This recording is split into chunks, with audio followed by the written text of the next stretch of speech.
지난 시간에 동일한 말씀으로 2주 전이죠. 하나님께서 창조를 시작하신 그때가 가진 의미를 지난 시간에 살펴봤습니다.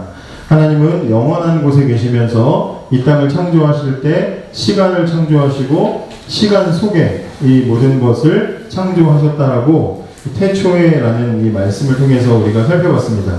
그래서 우리가 아무리 뛰어난 기술과 능력과 가능성을 가지고 있다고 해도 창조된 피조물인 우리들은 본질적으로 하나님과 연결되어 있지 않으면 영원할 수가 없는, 시간을 벗어나서 존재할 수 없는 그런 존재들이라고 말씀을 드렸습니다.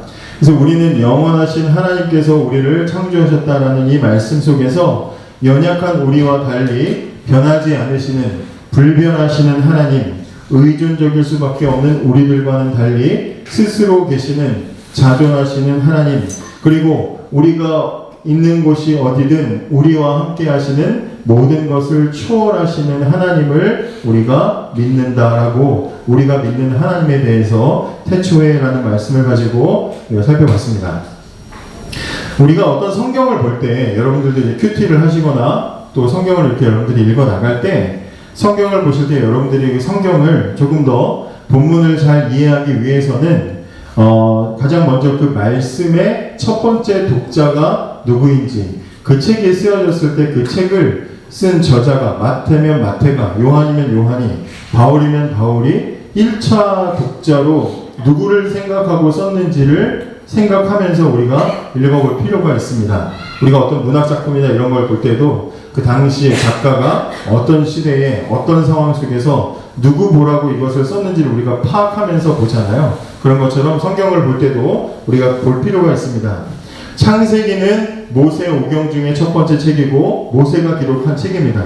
그렇기 때문에 창세기를 모세가 기록했다는 얘기는 창세기라는 책의 첫 번째 독자는 누구를 생각한 겁니까? 물론 우리까지도 다 하나님께서는 계획하시고 말씀을 주셨지만 창세기를 기록할 때의 1차 독자는 누굽니까? 누구예요? 이스라엘 백성입니다. 그것도 어떤 이스라엘 백성? 출애굽한 이스라엘 백성입니다. 출애굽한 이스라엘 백성. 우리가 그걸 생각해야 돼요. 이 사람들 어떤 사람들인지 생각해 봐야 됩니다. 출애굽한, 대독과 하품을 하니까 깜짝 놀랐는데, 출애굽한 잠시 이렇게 또 출애굽한 이스라엘 백성들이 어떤 사람들인지를 생각해 봐야 됩니다. 이 사람들은요 430년을 노예로 살다가 어느 날 갑자기 모세라는 사람이 띵 나타나서 하나님이 너희를 구해오라고 하셨다. 그래서 나온 사람들입니다. 그것도 하나님이 막 그냥 온 이집트를 쑥대밭으로 만드는 10가지 재앙으로 다 뒤집어 버리시고, 그리고 나서 홍해도 갈라가지고 마른 땅이 나와서 그 홍해까지 건너게 하시고, 그리고 만나를 먹이고, 그리고 구름기둥과 불기둥으로 막 이 신기한 경험들을 하면서 시내산 아래까지 온 사람들입니다. 생각을 해보세요. 그런 사람들에게 이 책이 주어졌다는 거예요. 분명히 눈앞에서 하나님의 능력을 봤어요. 하나님의 능력, 하나님은 어떤 분이신지 보여줬어요. 하나님에 대해서 소개도 하고, 하나님 안녕하세요 인사도 하기 전에 하나님이 다 보여주셨다고요. 10가지 재앙으로. 10가지 재앙이 뭐 상징하는지 아시죠? 이집트에서 믿는 신들, 그 신들을 상징하는 건데 하나님이 그거 하나하나 다 부쉈잖아요. 깨트리시고 없애버리시고, 그리고 나서 하나님도 강하다는 거 보여주시고, 홍해도 갈라 보이시고, 오늘 아침에도 만나를 갖다가 먹었어요. 그 만나를 씹으면서 하나님 어떤 분이시지? 그런 상황에서 지금 1년 만에 이제 시내산에 와 있는 거예요. 그런데 어느 날 모세가 시내산 위로 올라가더니 한 달 동안 보이질 않아요. 그리고 나서는 내려와서 내가 거룩하니 너희도 거룩하라 하는 이 하나님의 메시지와 함께 10계명이 적힌 돌판을 받게 됩니다. 자, 그러면 이런 상황에 이제 구해놓고 온갖 능력을 보여주셔놓고 하나님의 말씀이 딱 주어졌을 때 이스라엘 백성들은 어떤 생각을 먼저 했겠습니까? 무슨 생각을 먼저 하겠어요? 그 시내산에서 갑자기 자기를 지금까지 1년 동안 정신없이 끌고 와서, 그리고 나서 이렇게 딱 하나님 말씀이 주어졌을 때 거룩해라, 이렇게 살아라 주셨을 때 무슨 생각을 하겠냐 이 말이에요. 이 하나님은 누구신가? 왜 우리를 여기까지 데리고 오셨을까? 이런 생각을 하겠죠. 왜? 그리고 무엇을 위해서 우리에게 이러한 삶을 요구하시는가? 이런 생각들을 할 겁니다. 그죠? 그래서 하나님은 그래서 우리가 어떻게 살기를 원하시는가, 이런 궁금증을 가지고 그들은 모세오경을 펼쳤을 거예요. 듣든지 읽었을 거다 이 말이에요. 그러니까 이스라엘 백성들이 하나님의 말씀을 첫 번째로 접하고 하나님에 대해서 생각하는 첫 번째 질문은 저분이 과연 누구시고 무엇을 우리에게 원하시는가, 이걸 거다 이 말입니다. 이런 질문 앞에 있는 이스라엘 백성들에게 모세가 창세기를 기록했습니다. 그리고 창세기의 첫 문장은 태초에 하나님이 천지를 창조하시니라 였습니다. 이스라엘 사람들이 가질 만한 질문, 하나님은 누구며 무엇을 위해서 우리에게 이러한 것을 지금 요구하시는가라는 그들의 질문에 하나님의 영감을 받아서 창세기를 기록한 모세가 해준 대답은 뭐예요? 창세기를 통해서 하신 대답은 하나님만이 너희의 존재와 너희의 가치와 너희의 삶과 너희의 모든 목적의 주인이시다, 이걸 말해준다 이 말이죠. 여러분, 창세기는 그것을 우리에게 가르쳐 주려고 기록된 책입니다. 하나님이 우리의 주인이시고 우리를 향한 계획이 있으시고, 그래서 하나님은 우리가 하나님을 주인으로 섬기면서 하나님이 뜻하신 것을 잘 알고 순종하면서 하나님과 함께하기를 하나님이 원하신다는 거죠. 이쯤에서 우리는 우리가 가진 신앙의 형성 과정을 생각해 볼 필요가 있습니다. 우리의 신앙이 어떻게 형성됐는가를 생각해 보면, 우리가 어릴 때 주일학교 예배를 드리든지 아니면 어렸을 때부터 부모님을 통해서 어떤 책을 접하든지 성경, 영화, 무슨 만화, 무슨 이야기들을 우리가 듣든지, 우리가 어렸을 때 우리가 어떻게 신앙이 형성됐는지를 가만히 생각해 보면 우리는 보통 먼저 이런 이야기를 들어요. 하나님은 너를 특별하게 창조하셨어. 하나님은 너를 너무 사랑하셔. 하나님은 너에게 복 주시기를 원하셔. 이런 이야기로 우리의 신앙은 형성됐습니다. 나는 특별하고 하나님이 나를 사랑하고 하나님은 내가 조금만 잘하면 복 주기를 너무나 원하셔서 막 복 주고 싶어가지고 안절부절하시는 그런 하나님. 그러니까 하나님이 나를 위해서 존재하는 분으로 생각하면서 우리의 신앙이 형성되어 왔다는 거예요. 그런 바탕에서 신앙이 형성되다 보니까 나는 특별하다. 내가 왜 특별한지 모르겠는데 난 특별하다니까 그런 줄 알고 유치부 때도 배우고 초등부 때도 배우고 중고등부 때도 그렇게 배우고 비전 이러면서 막 배워왔다 이 말이에요. 그러니까 어렸을 때는 잘 몰랐어요. 특별하다니까 특별한 줄 알고 대단하다니까 대단한 줄 알고 하나님이 사랑한다니까 사랑하시는구나 그런 줄 알았어요. 그런데 점점 성장하면서 중학생이 되고 고등학생이 되고 청년이 되고 대학교 가고 직장 생활하고 하다 보니까 내가 그냥 별거 아니고 난 평범하다는 걸 알게 될 때, 나는 특별한 줄 알았는데 내가 평범한 것을 인정하면서 사회 속에서 살아가게 될 때, 그래서 나 자신에 대해서 어렸을 때 막 꿈이 이랬다 저랬다가 점점 그 꿈이 작아지는, 누구나 다 겪는 당연한 그 성장의 과정들을 겪으면서 자연스럽게 하나님도 나에게 그렇게 크게 도움이 되지 않는다고 생각을 하고 실망하게 되고 교회를 떠나게 되는 거죠. 그래서 초등부 때보다 중고등부 때, 중고등부 때보다 청년부 때 교회를 떠나는 사람들이 많아지는 거예요. 하나님이 별로 필요가 없거든요. 근데 하나님은 어떤 분이십니까? 하나님은 광야의 이스라엘 백성들에게 어떻게 소개되셨습니까? 그들이 얼마나 특별한지, 그들이 얼마나 대단한지를 설명하기 전에 세상의 주인이 누군지, 하나님의 목적이 무엇인지, 세상이 하나님께서 이루어 가고자 하시는 하나님의 뜻이 무엇인지를 먼저 들었단 말이에요. 그 엄청난 능력 앞에서, 그 하나님 없이는 하루도 견딜 수 없는 그 광야, 그 무시무시한 생존할 수 없는 그 광야 속에서 내가 너희의 주인이다. 내가 너희를 향해서 가지고 있는 계획이 있으니 날 따르라. 하나님이 전혀 다른 방식으로 그들에게 접근하셨다는 말이에요.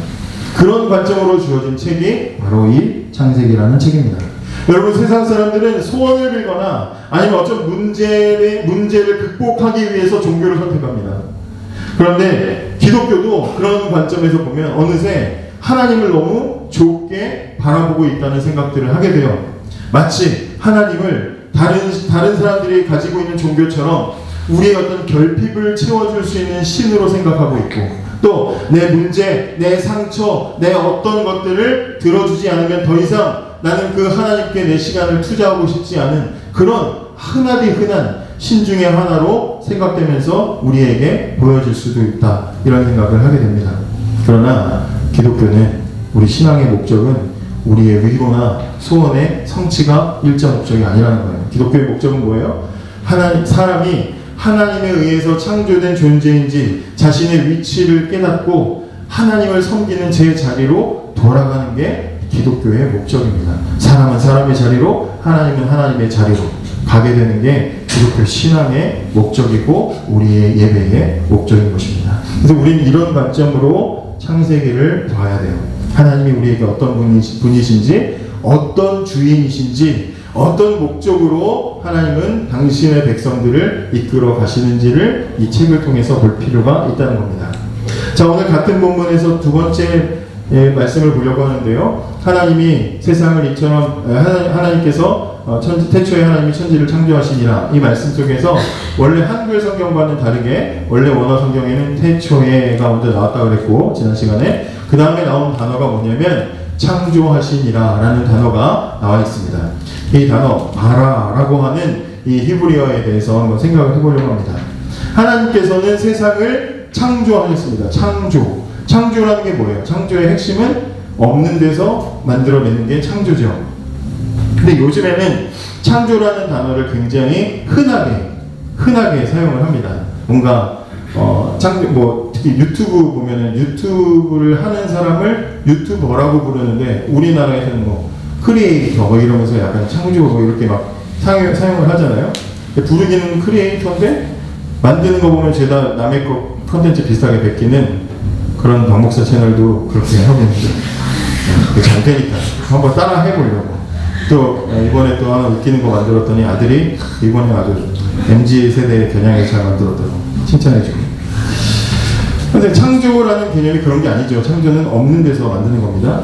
근데 이 창조가 성경을 보면 만들다, 지어내다 이런 뜻인데, 같은 뜻을 가진 단어가 여러 개가 있습니다. 그 중에 아싸라는 단어가 있어요. 아싸라는 단어가 있는데, 이 아싸라는 단어는 있는 재료를 가지고 무언가를 만들어낼 때 사용되는 단어가 이 아싸라는 단어입니다. 그러니까 영어로 치면 make예요. 그래서 창세기 1장 7절 또 16절에 보면 하늘과 땅에 물을 나누거나 아니면 해와 달과 별 같은 걸 만드시는 장면에서는 하나님이 하실 때 아싸라는 단어가 사용됩니다.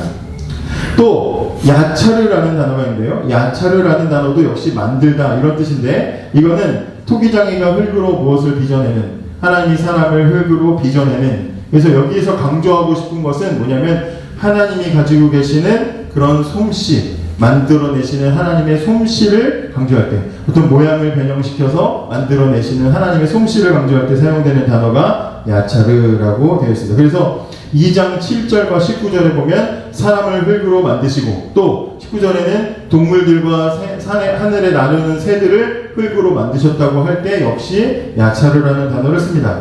그 다음에 빠나라는 단어가 있습니다. 빠니보틀이 아니라 빠나라는 단어가 있는데, 이거는 빌드, 영어로 치면 빌드에 해당되는데, 이건 뭐냐면 하나님께서 무엇을 만들어 가시는데 체계적으로 마치 벽돌로 무언가 집을 짓는 것처럼 체계적으로 만들어 나가시는 것을 상징하는, 의미하는 단어가 빠나라는 단어입니다. 그래서 이 단어는 언제 쓰냐면 하나님께서 아담의 갈비뼈로 여자를 만드셨을 때, 남자를 창조하시고 여자를 창조하시는 남자 다음에 여자, 이런 식으로 하나님이 세상의 창조의 질서를 만드시는 것, 이런 것을 의미할 때 사용되는 단어가 바로 빠나라는 단어입니다.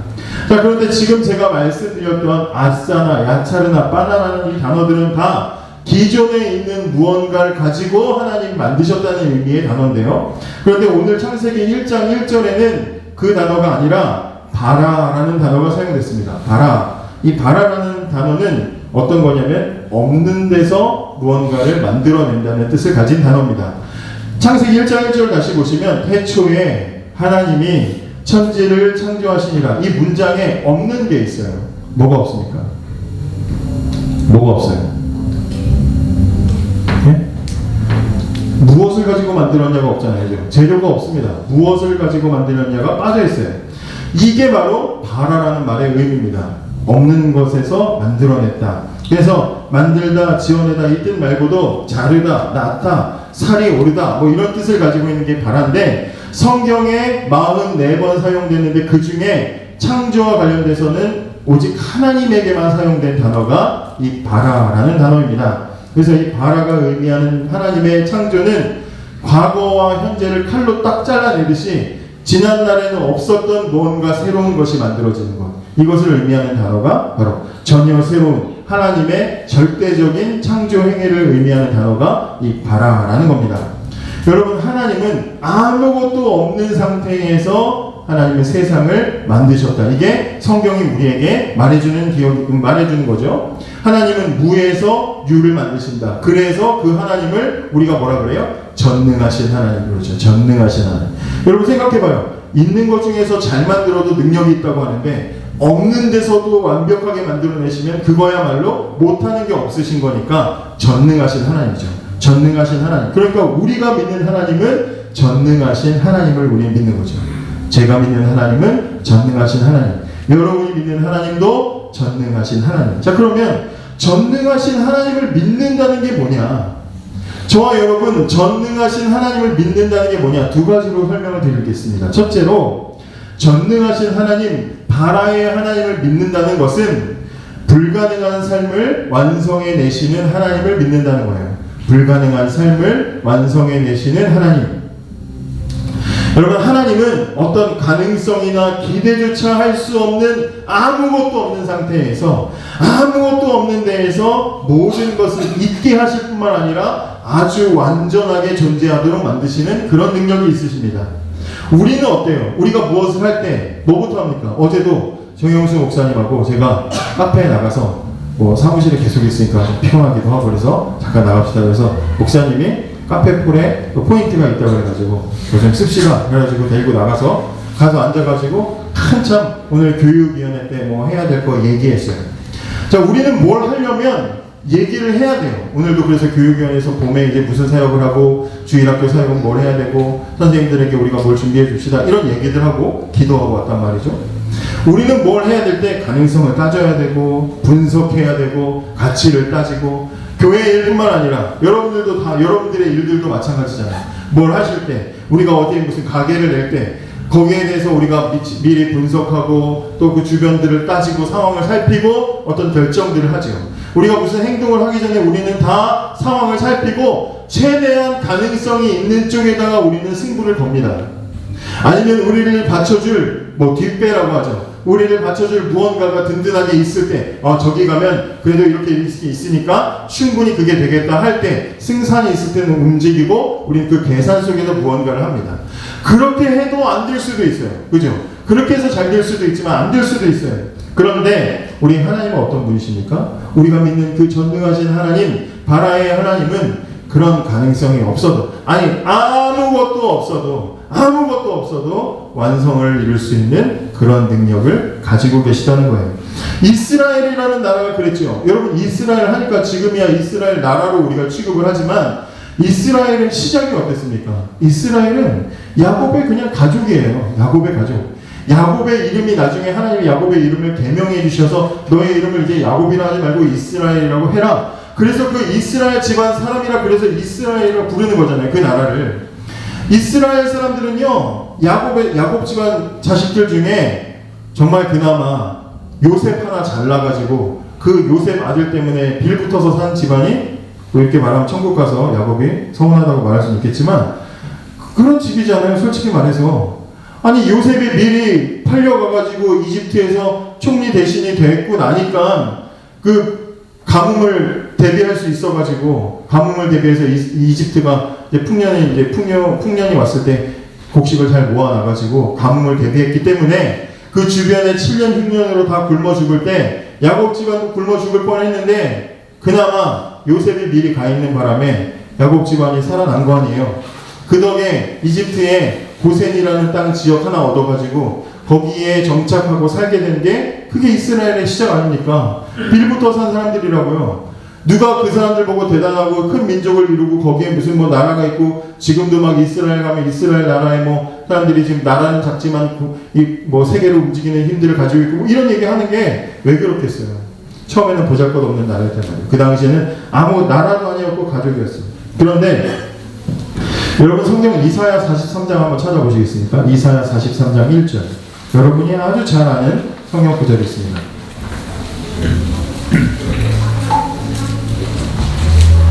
이사야 43장 1절. 이사야 43장 1절입니다. 여러분, 요셉 하나 잘도 가지고 빌붙어서 40명이 살다가 430년 동안 노예 생활했던 이스라엘이라는 그 사람들, 그 유대인들, 그 사람들을 하나님이 선택하시고 뭐라고 말씀하시는지 이사야 43장 1절 한번 읽어보겠습니다. 시작. 야곱아, 너를 창조하신 여호와께서 지금 말씀하시느니라. 이스라엘아, 너를 지으신 이가 말씀하시느니라. 너는 두려워하지 말라. 내가 너를 구속하였고 내가 너를 지명하여 불렀나니 너는 내 것이라. 여러분, 보잘것없는 민족을 하나님이 선택하시고 너는 내 것이다, 너는 내 것이다 선택하고 나니까 그 민족이 나라가 되고 강력한 역사의 핵심이 되지 않습니다. 하나님께서 선택하시면, 붙잡으시면 아무것도 없는데도 그렇게 역사가 일어날 수 있다 이 말이죠. 그러니까 우리가 전능하신 하나님, 바라의 하나님, 무에서 유를 창조하실 뿐만 아니라 완성해내시는 그 하나님을 믿는다면 우리는 내가 금수저가 아니라고 불평할 필요가 없고, 나는 뒷받쳐줄 가족이나 뭐 잘 사는 사람 하나도 없어도 불평할 수가 없어요. 왜? 하나님은 없어도 만드시는데 우리가 그 하나님을 믿는다고 하면서 왜 나는 이게 없고 저게 없고 이것도 못하냐고 부모님에게, 주변 사람들에게 핑계대고 우리가 그들에게 뭐라고 할 수 있냐. 기댈 데가 없으면 어때요? 하나님이 계시는데. 하나님은 그런 하나님이시다는 거예요. 전능하신 하나님은 사막에 강이 흐르게 하시고 바다에 없던 마른 길이 나오게 하시고 메마른 뼈가 군대가 되게 하시고 보잘것없는 집안도 큰 나라가 되게 하시고 불가능한 삶을 완성의 삶으로 바꾸실 수 있는 능력을 가진 전능하신 하나님이시잖아요. 우리가 그 하나님을 믿는데 나 이거 없다고 저거 없다고 이거 부족하다고 우리가 불평할 수 있냐 이 말입니다. 여러분, 하나님께서 역사 속에서 얼마나 많은 하나님의 능력으로 하나님이 붙잡으신 곳마다 이렇게 완벽하게 세워져 가는 것을 얼마나 많이 우리에게 보여줍니까? 대표적인 게 뭐예요? 바로 이 나라죠. 이 나라야말로 하나님이 붙잡아 주셔서 살아난 나라인 줄 저는 믿어 확신하고 의심치 않습니다. 조상 귀신에게 있어서 조선 드라마 막 한복 입고 나온 드라마 보면요, 답답해 죽겠어요. 저러고 어떻게 살았을까? 저러고 어떻게 살았을까? 최근에 무슨 드라마 하나 보니까 뭐 남편이 일찍 죽어가지고 뭐 연료분해 뭐 따야 된다 그래서 막 집에서 맨날 곡하고 여자들이 밖에 나가지도 못하고 얼굴 가리고 그러고 저러고 평생 살고 막 시어머니는 제가 저렇게 해서 남편은 따라서 수절해서 굶어 죽어서 연료분이 뭐 됐으면 좋겠다고 그러면서 그런 드라마를 본 적이 있었거든요. 야, 저 시대의 여자들은 어떻게 살았을까? 유교와 조상 귀신에 붙잡혀가지고 그냥 그렇게 무너져가던 나라가 조선이라는 나라였어요. 그런데 그런 나라를 하나님이 특별히 선택하셔서 이 땅에 복음을 주시고 그래서 단기간에 세계적으로 유례가 없는 큰 발전을 이루는 나라가 되게 하셨잖아요. 복음이 들어오기 전에 이 땅이 얼마나 미개하고 무능했습니까? 저는 그래서 조선의 마지막 후기 역사와 그리고 우리나라에 복음이 들어오던 그 선교 초기의 시기에 있었던 책들이나 자료들을 읽는 것을 굉장히 좋아하는데 저한테도 그런 책들도 몇 개 있어요. 이 땅에 복음이 들어오고 나서 얼마나 많은 것들이 변했는지 여러분 그런 책들을 보면 정말 우리가 하나님이 우리와 함께 하신 것을 자랑하지 않을 수가 없어요. 여러분, 대한민국은 특이하게 굉장히 특이한 케이스인데 선교사적으로도 굉장히 특이한 케이스가 있죠. 선교사들이 오기도 전에 이미 한글로 번역된 성경을 가지고 있었던 나라예요. 알고 있습니까, 여러분? 우리나라는 그런 나라였어요. 선교사들이 본격적으로 정식 루트로 들어와서 활동을 하기도 전에 이미 성경을 사랑하고 배우고 싶어하는 사람들이 있었던 그런 나라가 바로 이 나라, 조선, 대한민국입니다. 만주에서 선교하던 스코틀랜드 출신의 존 로스라는 선교사가 만주에서 그쪽을 드나들고 있는 중국 사역을 하다가 그쪽을 드나드는 고령인들 또 조선인들을 보면서 그들에게 복음을 전해야 되겠다 생각을 하고 그들에게 성경을 알리기 위해서 한글 번역을 하기 위해 조선 사람들을 고용해가지고 한글 번역 알바를 시키는 거예요. 그 알바를 하다가 성경을 읽다가 그냥 단순히 돈 벌려고 그걸 하는데 그 성경을 읽다가 예수를 믿게 되는 사람이 생기고 또 한문으로 된 성경책을 사람들에게 나눠주고 싶은데 그냥은 안 가져가니까 그 로스 선교사가 양초, 서양에서 가지고 온 양초들, 양키 캔들 뭐 이런 거 있잖아요. 그런 것들 이제 귀하니까 그런 것들을 이렇게 선물로 나눠주면서 끼어 팔기식으로 성경책을 준 거예요. 그러니까 상인들이 지나다니다가 그거 하나 받아가지고 자기는 양초 가지고 집에다가 애들 보라고 책 그냥 던져놨는데 그 중에 아들 하나가 책을 보다가 성경을 읽고 예수를 믿게 되고 그 안주까지 찾아와가지고 세례를 받는 일이 일어나고, 그러다 보니까 선교사가 정식 루트로 조선 땅에 들어오기도 전에 이미 하나님을 알고 싶어하고 성경을 읽고 하나님을 만나고 싶어하는 사람들이 기다리고 있었던 나라가 우리나라 역사입니다. 여러분, 한글을 배우는 사람들이 성경을 읽기 위해서 한글을 배우는 사람이 생기고, 한글을 배우다 보니까 다른 책들을 읽게 되면서 사람들이 깨닫게 되고 계몽하게 되는 일들이 일어나고 사회가 바뀌는 그런 역설적으로 그런 일들이 일어났던 게 바로 우리나라의 역사죠. 신석구라는 사람이 평생 유교를 연구했던 학자였는데, 근데 이 사람이 서양 학문은 깔봤어요. 동양이 최고지 했는데, 그런데 그래서 니네 서양 학문 뭐 그렇게 대단한지 한번 보자 그러면서 서양 학문을 깨부시기 위해서 성경책을 읽기 시작합니다.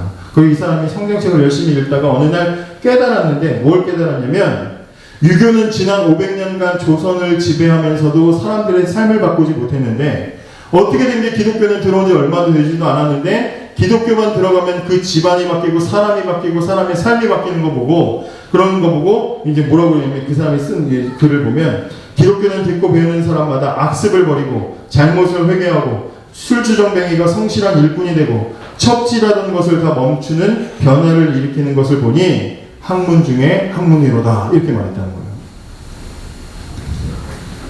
그 외에도 막 역사 속에서 복음이 들어오면서 변화된 일들이 중간중간에 생각나면 소개를 해드리겠지만 얼마나 많은지 몰라요. 신기한 일들이 많습니다.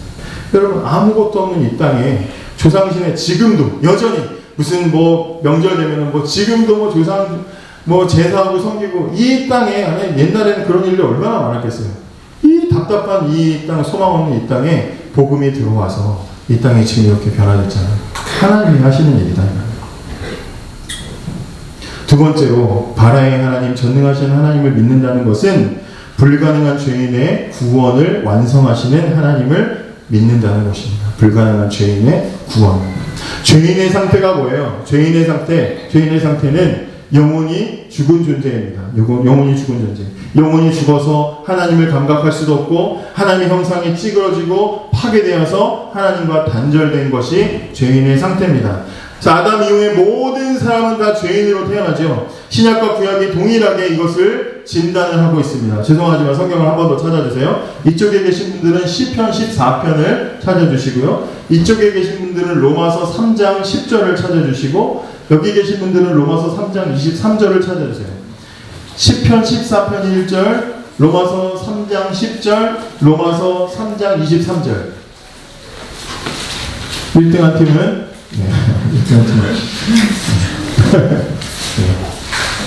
시편 14편 1절부터 한번 읽어보겠습니다. 다른 분들은 잘 들어주세요. 시작. 어리석은 자는 그의 마음에 이르기를 하나님이 없다는도다. 그들은 부패하고 그의 힘이 가증하니 선을 행하는 자가 없도다. 예, 어리석은 자, 하나님을 모르는 죄인들, 하나님이 없다고 하는 사람들, 시편 14편에 보면 선을 행하는 자는 하나도 없대요. 성경은 아무도 선한 사람이 없다고 구약에서 그렇게 말하고 있습니다. 로마서 3장 10절 읽어보겠습니다. 시작. 네, 역시 의인은 하나도 없다고, 모두 다 죄인이라고 말합니다. 3장 23절도 읽어볼게요. 모든 사람이 죄를 범하였으니, 그렇죠. 구약과 신약 통틀어서 모두가 다 뭐라 그래요? 모든 사람이 죄인이래요. 모든 사람이 하나님과 단절됐고 모든 사람이 구원받을 길이, 자기 스스로는 구원할 길이 없다고 성경이 말하고 있습니다. 이렇게 역사상 그 누구도, 어떤 대단한 사람도 스스로는 구원할 수 없는 게 인간의 현실이에요. 죄인은 이대로 살다 죽으면 하나님의 진노를 피할 수 없고 지옥에 간다고 우리가 몇 번이나 말씀을 우리가 나눴습니다. 여러분, 다윗을 우리가 잘 알고 있죠. 다윗이라는 사람도 역시 죄인이, 훌륭한 일을 많이 했지만 죄인입니다. 부끄러운 죄를 지었어요. 어떤 죄 지었습니까? 부하를 죽이고 그 부하의 아내와 간통을 했습니다. 살인과 간통죄. 그 중에 하나라도 우리 주변에 누가 있으면 그 사람하고 상종해요, 안 해요? 살인과 간통죄를 저지른 사람이 우리 옆집에 누가 살아. 그럼 그 사람하고 인사해요, 안 해요? 피해 다니죠. 재수없어. 피해 다닌단 말이에요. 다윗이 그런 사람이었어요. 다윗이라는 사람은 그런데도 부끄러운 줄 모르고 그러고 살았습니다. 근데 어느 날 그 죄를 하나님께서 나단이라는 선지자를 통해서 지적하시죠. 당신이 바로 그 사람이 하면서 그 죄를 지적하고 나니까 그러고 다윗이 그 죄를 깨닫고 회개하면서 시를 지었는데 그 시가 시편 51편이죠. 죄를 깨달으면 뭐예요? 죄를 주워 담을 수가 없잖아요. 자기 스스로는 주워 담을 수가 없어요. 스스로 해결할 수가 없어요. 여러분, 간통과 살인죄 저지른 사람, 그럴 만한 사람이면 그 사람 인성이 어떻겠고 그 사람 삶이 어땠겠어요? 얼마나 그 옆에서 우리가 상종 안 하겠어요? 그런 사람 인간 취급도 안 할 거 아니에요. 그런 사람이 자기 스스로 그 문제를 해결할 수 있겠냐고요. 없잖아요. 그런데 다윗이 자신도 그런 사람인 줄 너무나 잘 알기 때문에, 스스로 그 문제를 해결할 수 없는 줄 너무나 잘 알기 때문에 시편 51편 10절에 보면 뭐라 그러냐면, 하나님이여 내 속에 깨끗한 마음을 창조하시고 내 안에 정직한 영을 새롭게 하소서. 하나님께 내 안에 내 마음을 새롭게 창조해 달라고 기도해요. 우리의 마음을, 우리가 스스로 해결할 수 없는 우리의 죄로 가득한 이 마음을 새롭게 바꾸는 새로운 창조를 일으킬 수 있는 분은 하나님밖에 없는 것을 고백을 하고 있는 거죠. 다윗은 하나님께 정결한 마음, 새로운 마음을 내 안에 창조해 달라고, 가르쳐 달라가 아니라 바꿔 달라고, 아예 새롭게 창조해 달라고 그렇게 말하고 있어요. 여러분, 우리는 우리 스스로 할 수 없고, 그러나 하나님께서 우리의 죄로 가득한 영혼을 바꾸실 수가 있는 겁니다. 구원은 그렇게 일어나는 거죠. 여러분, 오늘 제가 이번 주 주제 가지고 이 말씀을 준비하고 기도하는 중에 저는 이런 생각을 했습니다. 내가 믿는 하나님은 어떤 분이신가? 나는 이런 하나님을 믿는가? 하나님은 있는 재료로도 잘 만드시고, 정교하게 꼼꼼하게도 잘 만드시고, 체계적으로 흔들리지 않도록 완벽하게도 잘 만들어내실 뿐만 아니라 아무것도 없어도 완전하게 만들 수 있는, 못하는 게 없으신 전능하신 분이신데, 한 주간 제가 말씀을 준비하면서 제 삶을 볼 때 저는 늘 없는 것 가지고 불평하고, 안 되는 것 가지고 짜증내고, 약하다고 두려워하고 있고 실망하고 있는 제 자신을 보게 돼요. 왜 이렇게 안 되지? 왜 이렇게 못하지? 왜 이렇게 약하지? 어떻게 하는 거지? 어떻게 하는 거야 하나님? 막 그러면서 하나님께 따지고 있는 제 자신을 또 다시 한번 발견하게 됩니다. 아무것도 없이도 완벽하신 하나님이신데, 그 하나님을 내가 믿는다고 하나님 해놓고, 전능하신 하나님 해놓고, 하나님이 전능하신데 그 앞에서 나의 어떠함을 어떻게 하냐고 막 하나님께 따지고 있는 너무나 바보 같은 제 자신을 보게 됩니다. 나의 상태가, 나의 결핍이 뭐라고, 하나님 어떻게 할 거냐고 막 하나님께 따지고 있는 제 자신의 바보 같은 모습을 보게 됩니다. 그러면서 동시에 찬송가가 생각이 나요. 주 안에 있는 나에게 난 근심이 있으랴, 십자가 밑에 나아가 내 짐을 풀었네. 주님을 찬송하면서 할렐루야 할렐루야, 내 앞길 멀고 험해도 나 주님만 따라가리. 찬양은 아주 기가 막히게 좋아하면서 불러놓고, 주 안에 있는 나에게 딴 근심이 있으면 주님을 찬송 불러놓고, 기도할 때는 하나님 어떻게 해요? 어떻게 없어요? 주세요. 막 기댈 데가 없어요. 뒷배가 없어요. 그리고 하나님께 따지고 있는 거예요. 전능하신 하나님 해놓고, 전능하신 하나님 해놓고. 그러고 나니까 기도하는데 그런 바보 같은 제 자신이 들어서 막 회개하면서 기도를 했어요. 그리고 나니까 내가 지금 이렇게 사역을 하고 있고 말씀을 나누고 있고 지체들을 만나고 있는 이 모든 힘은 내가 뭘 가지고 있어서가 아니라 내 안에, 아무것도 없는 내 안에 하나님이 그렇게 할 수 있는 마음을 창조해 주신 거구나. 없는데 하나님께서 내 마음에 날마다 새로운 마음을 창조해 주셨기 때문에 박신웅이 목사로 살 수가 있는 거였구나라는 사실을 깨닫고 얼마나 감사했는지 몰라요.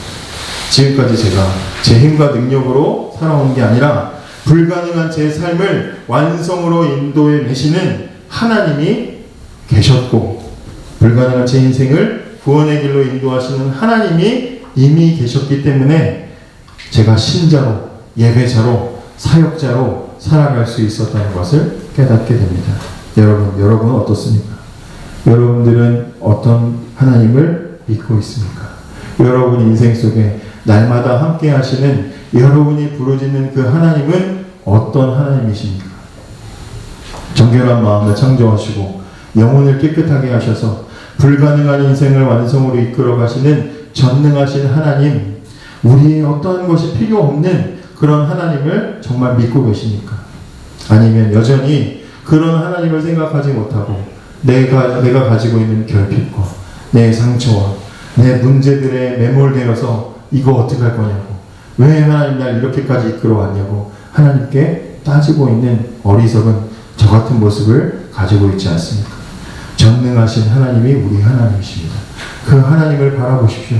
하나님은 우리의 마음까지도 새롭게 창조하셔서 하나님을 믿을 수 없는 사람인데 믿게 하시고, 하나님을 따를 수 없는 사람인데 따르게 하시고, 할 수 없는 일들을 이루게 하시는 분이신 줄을 믿으시고, 불가능해 보이지만 가능하게 하실 뿐만 아니라 완벽하게 하시는 그 하나님을 믿고 의지하는 우리들이 되기를 원합니다.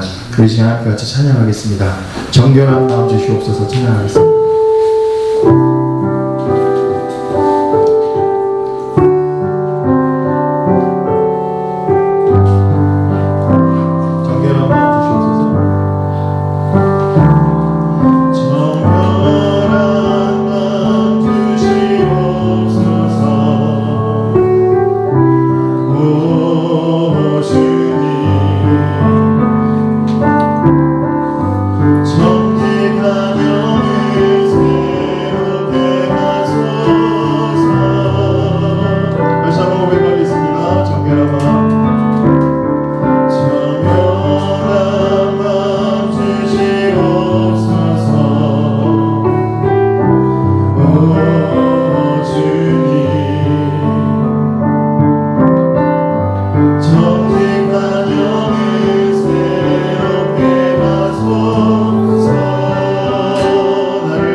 어렸을 때부터 들어와서 우리가 그렇게 말은 하고 있는데 정말 전능하신 하나님을 믿고 있습니까? 나에게 아무것도 없고 나에게 나를 뒷받쳐줄 뒷배가 없고 남들이 가지고 있는 어떠한 다른 가능성이나 환경이나 좋은 것 없을 때 우리는 전능하신 하나님이 계신데 우리가 그 사실을 알지 못하고 믿지 않고 우리 혹시 불평하고 있지 않습니까? 여전히 우리는 아직도 힘들어하고 있지 않습니까? 나의 결핍 때문에 나의 상처 때문에 아무것도 못한다고 생각하고 있지 않습니까?